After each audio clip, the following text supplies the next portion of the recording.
Good morning everyone. আমার নাম মঞ্জু মণ্ডল। আলোচ্য বিষয় হচ্ছে স্বপাঠ্যক্রমিক কার্যাবলী কাকে বলে ও স্বপাঠ্যক্রমিক কার্যাবলীর বৈশিষ্ট্যগুলি আলোচনা করো। প্রথমে আমরা জেনে নিই যে স্বপাঠ্যক্রমিক কার্যাবলী কাকে বলে। শিক্ষার উপাদান হিসেবে পাঠ্যক্রম শিক্ষার্থীর বৌদ্ধিক বিকাশে সাহায্য করে, কিন্তু বৌদ্ধিক বিকাশের পাশাপাশি অন্যান্য যে সকল বিকাশ রয়েছে সেইগুলি বিকাশ ঘটানোর ক্ষেত্রে যে বিষয়ের প্রয়োজন সেটা হচ্ছে স্বপাঠ্যক্রমিক কার্যাবলী। এবার আমরা জেনে নিই যে মুদালিয়ার কমিশন স্বপাঠ্যক্রমিক কার্যাবলী সম্পর্কে কী বলেছে।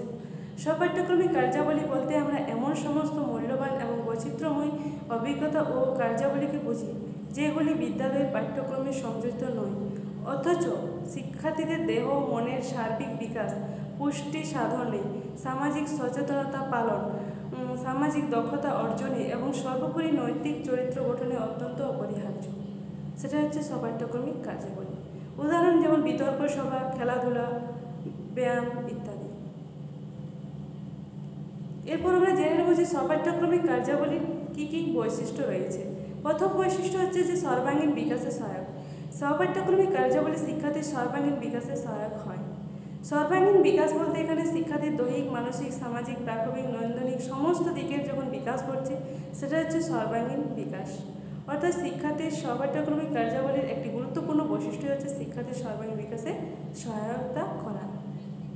এবার দ্বিতীয়ত পয়েন্ট যেটা আসছে সেটা হচ্ছে একঘেয়েমিতা নিরসনে সহায়ক। অর্থাৎ স্বপাঠ্যক্রমিক কার্যাবলী দৈনন্দিন বাঁধা ধরা পুঁথিগত শিক্ষার কাছ থেকে শিক্ষার্থীদের মুক্তি দেয় এবং তাদের মধ্যে একঘেয়েমিতা দূর করে। যেহেতু আমরা প্রতিদিন ক্লাস করছি এবং তার মধ্যে যদি কোনো রকম টিফিনের ফাঁকে যদি খেলাধুলা করানো হয়, গাছ লাগানো করা হয় বা কোনো সাংস্কৃতিক অনুষ্ঠান করানো হয়, এক্ষেত্রে তারা কী হবে, আমাদের মধ্যে যে পড়ার যে একঘেয়েমিতা আসে সেটা কখন আসবে না এবং আমরা আগ্রহী হব পড়াশোনার ক্ষেত্রে। তাই স্বপাঠ্যক্রমিক কার্যাবলী একঘেয়েমিতা নিরসনে সাহায্য করে থাকে।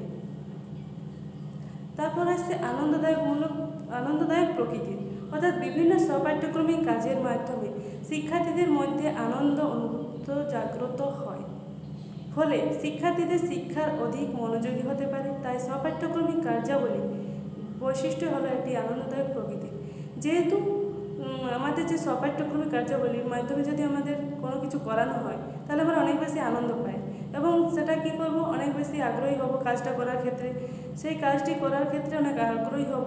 তাহলে এটা হচ্ছে কি আনন্দদায়ক প্রকৃতি। অর্থাৎ স্বপাঠ্যক্রমিক কার্যাবলী যে সমস্ত কাজ রয়েছে সেগুলো যদি আমরা করি, তার ক্ষেত্রে হতে পারে এনএসএস, কোনো সমাজসেবামূলক কাজ ইত্যাদি যে কাজগুলো করানো হয় স্বপাঠ্যক্রমিক কার্যাবলীর মাধ্যমে, তার ফলে আমরা অনেক বেশি আনন্দদায়ক হই এবং অনেক বেশি আগ্রহী হয়ে থাকি।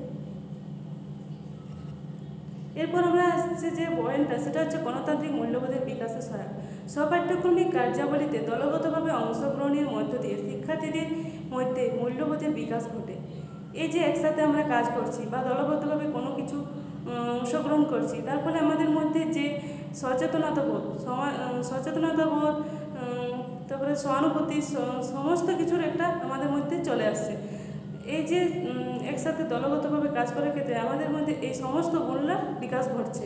এটা হচ্ছে গণতান্ত্রিক মূল্যবোধের বিকাশের সহায়ক। অর্থাৎ স্বপাঠ্যক্রমিক কার্যাবলীর একটি গুরুত্বপূর্ণ বা অন্যতম একটা বৈশিষ্ট্য হিসেবে আমরা বলতে পারি যে গণতান্ত্রিক মূল্যবোধের বিকাশে সহায়তা করে থাকে। তারপরে সে সৃজনশীল গুণাবলীর বিকাশে সহায়ক। শিক্ষার্থীর মধ্যে বিভিন্ন ধরনের সৃজনশীল গুণ সুপ্ত অবস্থায় থাকে। স্বপাঠ্যক্রমিক কার্যাবলীতে অংশ নেওয়ার মধ্য দিয়ে এই সমস্ত গুণের বিকাশ ঘটার সুযোগ সৃষ্টি হয়, যেমন নৃত্য, গীত, অঙ্কন প্রভৃতি। তাই স্বপাঠ্যক্রমিক কার্যাবলী সৃজনমূলক বা সৃজনধর্মী প্রকৃতির। অর্থাৎ প্রত্যেকটা শিক্ষার্থীর মধ্যে কিছু গুণ রয়েছে যেগুলি যে গুণগুলি সুপ্ত অবস্থা রয়েছে, তাদের যে এই যে সুপ্ত সম্ভাবনাগুলির বিকাশ ঘটানোর একটা গুরুত্বপূর্ণ উপাদান হচ্ছে কি না স্বপাঠ্যক্রমিক কার্যাবলীর মধ্য দিয়ে। অর্থাৎ শিক্ষার্থীর মধ্যে যে কারো হয়তো গান করার একটা সৃজনশীল ক্ষমতা রয়েছে, সেটা তাদের প্রকাশ করার একটি গুরুত্বপূর্ণ স্থান হচ্ছে কি স্বপাঠ্যক্রমিক কার্যাবলীর মাধ্যমে তারা সেই সমস্ত কিছুর বিকাশ ঘটাতে বা সম্ভাবনাগুলোর বিকাশ ঘটতে পারে। তারপর আসছে কি জাতীয়তাবাদের বিকাশে সহায়ক। বিভিন্ন রকম স্বপাঠ্যক্রমিক কার্যাবলী শিক্ষার্থীদের মধ্যে জাতীয় সংহতি বা জাতীয়তাবাদের বিকাশে সহায়ক হয়। জাতীয়তাবোধের বিকাশে সহায়তা হয়, যেমন কোনো মনীষীর জন্মদিন, শিক্ষক দিবস, তারপর স্বাধীনতা দিবস, এই সমস্ত কিছুর মধ্যে শিক্ষার্থীর মধ্যে বিভিন্ন ধরনের জাতীয়তাবোধ জাগ্রত হচ্ছে। ফলে এটাও আমরা বলতে পারি যে সপাঠ্যক্রমিক কার্যাবলী শিক্ষার্থীদের জাতীয়তাবোধ বিকাশে সহায়তা করে থাকে। উপসংহার, এই সমস্ত বৈশিষ্ট্যগুলির পরিপ্রেক্ষিতে আমরা কি বলতে পারি? সপাঠ্যক্রমিক কার্যাবলী পাঠ্যক্রমের পাশাপাশি আধুনিক শিক্ষার বৃহত্তর উদ্দেশ্য পূরণে এবং শিক্ষার্থীদের সার্বিক বিকাশের ক্ষেত্রে বিশেষভাবে সহায়তা করে। এই কার্যাবলী শিক্ষার্থীদের জ্ঞানমূলক বিষয়ের পাশাপাশি সুষম এবং পরিপূর্ণ বিকাশের ক্ষেত্রে বিশেষভাবে সহায়তা করে থাকে। Thank you.